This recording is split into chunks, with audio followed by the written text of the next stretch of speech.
Gershkovich. According to Russian state news agency TASS, Russia has previously signaled the possibility of a swap involving Gershkovich, but it says a verdict, which could take months, would have to come first. Even after a verdict, any release could still take months or years. I'm Karen Shamas.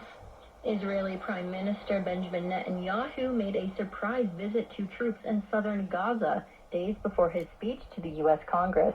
Netanyahu's visit to Rafah was announced Thursday, just hours after Israel's far-right national security minister visited Jerusalem's most sensitive holy site. That move threatened to disrupt sensitive talks aimed at reaching a ceasefire in the 9-month-old Israel-Hamas war. I'm Christina Menenti, VOA News.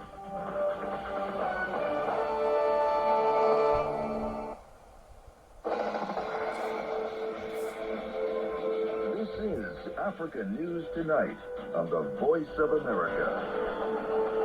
Hello and welcome. Welcome to VOA Africa. Thank you for joining us. I'm Yehedius in Washington.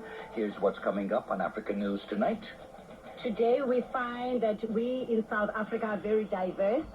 We are very accepting of everybody into this sport of humanity. That was Wendy Mbatuma, a tour guide at Robben Island, where Nelson Mandela spent 17 years in an isolated prison. Details coming up. Also, members of a U.S. Presidential Advisory Council on the African Diaspora have wrapped up a 2-day visit to Nigeria. And the Republican National Convention is set to formally nominate Donald Trump as its candidate in the U.S. presidential elections.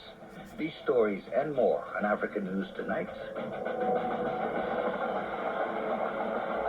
We start with our top story. VOA's Carol Van Dam is in the U.S. state of Wisconsin and the city of Milwaukee, covering the Republican National Convention.